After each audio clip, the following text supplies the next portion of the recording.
வணக்கம். இரவு நேர பிரதான செய்திகளின் ஊடாக நர்மதா சிறையில் முதலில் தலைப்புச் செய்திகள். கதிர்காமம் செல்லும் பக்தர்களுக்காக விசேட இபோச பேருந்து சேவை ஆரம்பம். இலங்கையில் அதிகரிக்கும் டெங்கு மரணங்கள், 10,000க்கும் மேற்பட்ட நோயாளிகள் பதிவு. கப்பல்கள் தாக்கப்பட்ட விவகாரம், ஈரானிடமிருந்து அமெரிக்காவிற்கு பறந்த இரகசிய செய்தி. இனி விரிவான செய்திகள். கதிர்காம ஆலயத்தின் வருடாந்த உற்சவத்தை முன்னிட்டு பக்தர்களின் போக்குவரத்தை இலகுப்படுத்தும் நோக்கில் இலங்கை போக்குவரத்து சபையினால் விசேட பேருந்து சேவைகள் ஆரம்பிக்கப்பட்டுள்ளன.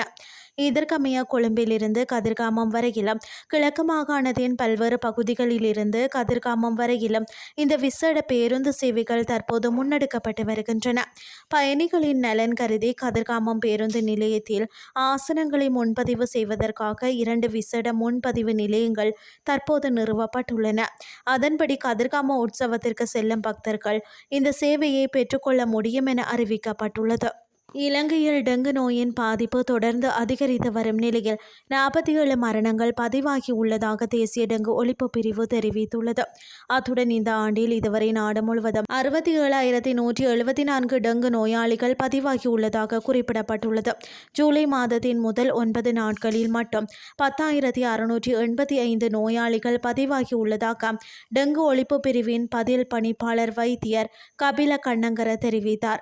அத்துடன் நேற்று ஒரே நாளில் மட்டும் சுமார் 1,110 நோயாளிகள் பதிவாகி உள்ளதாக அவர் மேலும் சுட்டிக்காட்டியுள்ளார். டெங்கு நோயாளிகளின் எண்ணிக்கை நாளுக்கு நாள் அதிகரித்து வரும் நிலையில் நாட்டின் பல முக்கிய வைத்தியசாலைகளின் கொள்ளளவு தற்போது உச்சத்தை எட்டியுள்ளது. புதிய நோயாளிகளை அனுமதித்து சிகிச்சை வழங்குவதிலும் சிரமங்கள் உருவாகியுள்ளதுடன் மருத்துவர்களும் அதிக பணிச்சுமையை எதிர்கொண்டு வருகின்றனர். மேலும் அவசர சிகிச்சை பிரிவுகள் மற்றும் உள்நோயாளர்கள் விடுதிகளில் கடும் இட நெருக்கடி ஏற்பட்டுள்ளதாக கபில கண்ணங்கர தெரிவித்துள்ளார். இனி வெளிநாட்டு செய்திகள். ஹோர்முஸ் நீரிணை வழியாக சென்ற வர்த்தக கப்பல்கள் மீது தனது பாதுகாப்பு படைகள் தவறுதலாக சுட்டதை ஈரான் ரகசியமாக ஒப்புக்கொண்டுள்ளதாக அமெரிக்க அதிகாரிகளை மேற்கோள் காட்டி வெளிநாட்டு ஊடகங்கள் செய்தி வெளியிட்டுள்ளன. மேலும் இந்த உண்மையை ஈரான் இடைத்தரகர்கள் மூலம் அமெரிக்காவிற்கு தெரிவித்துள்ளதாகவும் அந்த செய்திகள் குறிப்பிடுகின்றன.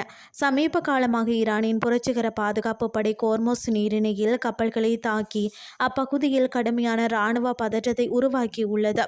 இந்த சூழ்நிலையை கருத்தில் கொண்டு அமெரிக்காவும் அப்பகுதியில் தனது கடற்படை மற்றும் விமானப்படை பலத்தை வலுப்படுத்த நடவடிக்கைகளை எடுத்துள்ளது.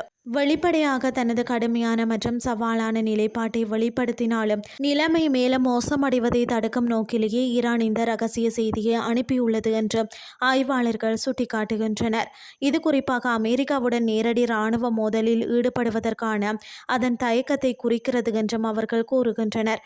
அணுசக்தி ஒப்பந்தம் தொடர்பாக அமெரிக்காவிற்கும் ஈரானுக்கும் இடையே நிலவும் ராஜதந்திர நெருக்கடி மற்றும் விதிக்கப்பட்ட பொருளாதார தடைகளுக்கு மத்தியில் ஈரான் தனது தவறை ஒப்புக்கொள்வது பிராந்திய பாதுகாப்பில் ஒரு தீர்க்கமான காரணியாக அமையும் என்றும் எதிர்பார்க்கப்படுகிறது.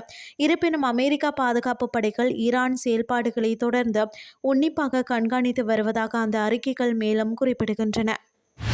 செய்திகள் யாவும் நிறைவடைகின்றது.